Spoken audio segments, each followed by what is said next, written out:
What's up, everyone? So now we're going to be taking a look at the Arizona Cardinals offseason, what they did last season, and what they've done so far in free agency and what they should be doing in the draft. The Cardinals had an up and down season, finishing 5-10-1 under first-year head coach Cliff Kingsbury. They went 1-5 in the tough NFC West, which produced two playoff teams with the Seahawks and Niners, but they still put up a fight in each game they played. They stayed relatively healthy, except for some skilled players like Christian Kirk and David Johnson, who both missed time due to injuries. But Kyler Murray had a very solid season at quarterback, which led him to win Offensive Rookie of the Year, which solidified his number one pick. They finished 13th in offensive DVOA, which was a solid number in Kingsbury's spread offense, but this number should be top 10, with Murray getting one more year in Kingsbury's air raid offense. Their defense finished 23rd in defensive DVOA, and they were brought down by a lack of secondary talent. Although Chandler Jones still had an amazing season, and guys like Jordan Hicks racked up 150 tackles and 3 interceptions. Before free agency started, the Cardinals made some in-house moves, such as re-signing longtime standout receiver Larry Fitzgerald to another one-year deal worth $11.5 million. And they made another move to re-sign DJ Humphries, although I think they overpaid Humphries, as he's only had one true healthy season, and it was last year. And last year was relatively average in terms of his production. But I guess the Cardinals saw enough to give him $14 million a year. But the biggest pre-free agency move came when the Cardinals fleeced Bill O'Brien and the Texans for DeAndre Hopkins, and it only costed them a second-round pick, as well as dumping David Johnson in his hefty contract. Honestly, this is an excellent trade on all levels, as Murray has a definite number one receiver to throw to in DeAndre Hopkins, and Hopkins has been a top three receiver for the last 3 years.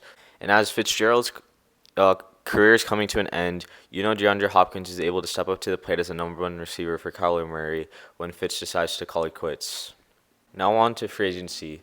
So who do they add? Well, the Cardinals made a lot of moves to bolster their defense.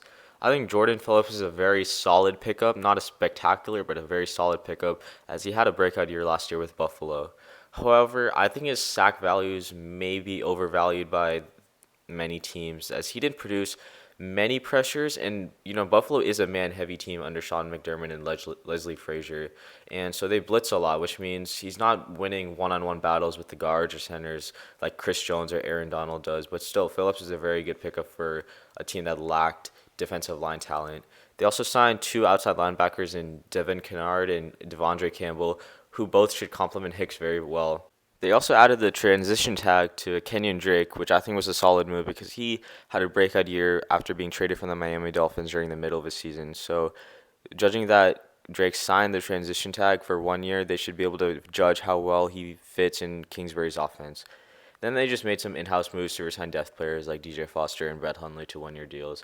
And I think with the remaining money they have left, which should be around 5 to 6 mil, the Cardinals should look to sign another offensive lineman with the money they have left.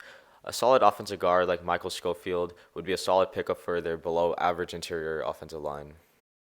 Now, who left the Cardinals this year in free agency? Well, it was mainly just two receivers and two outside edge players. So, Damiere Byrd, who was a receiver, went to the Patriots.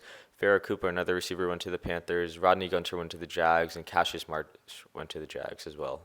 So, the Cardinals have already had a very good start to the offseason as they're trying to compete in the very competitive NFC West with the Rams, the Seahawks, and the 49ers, all three of which are solid playoff teams with possible Super Bowl hopes. Now, they've already made a lot of moves to bolster their defense and some moves here and there to bolster their offense with DeAndre Hopkins and Kenyon Drake. Now they should look to the draft to try and develop some players who will become possible contributors down the road for them. With the Cardinals picking 8th overall, I would have originally wanted them to take a wide receiver like CeeDee Lamb at 8 overall. A former teammate of Kyler Murray, Murray loved CeeDee Lamb when he was at Oklahoma with Lincoln Riley, and CeeDee is one of the, if not the best wide receiving prospect in the NFL draft this year. But now that they have DeAndre Hopkins, thanks to Bill O'Brien, I think they should take an O-lineman at 8 overall. I think Andrew Thomas is the best fit for them as a true pass blocking offensive tackle. He can play either left or right, but I think they're going to put their tackle at right tackle, whether it's Andrew Thomas, Tristan Wirfs, or someone like Mekhi Becton. The only other position I really think that makes sense for them in the first round is defensive lineman, and they can get a solid defensive lineman by trading back with a team like the Raiders or the 49ers who may want to jump the gun on a receiver. And if they go defensive lineman, guys like Javon Kinlaw, who has drawn Chris Jones comparisons, or a run stuffing defensive tackle like Derek Brown, who's drawn comparisons to like Dontari Poe, would be a very solid pick for them as well. And finally, with no second round pick, they should look to target a tight end in the third round. Someone like Harrison Bryant from Florida Atlantic or Cole Kmet from Notre Dame would be very good picks for them. As Kyler Murray hasn't had a very good tight end to throw to for the past couple of years, even in college. So getting a tight end for him to have a safety blanket over the middle or in the flats would be very good for them. Well, guys, that's it for this video on the Cardinals offseason recap. Don't forget to like, comment your 2020 record prediction for the Cardinals, what you think they should have done, and some good moves that they made, as well as who do you think they're going to draft in the comments. And don't forget to subscribe and for more offseason recap videos.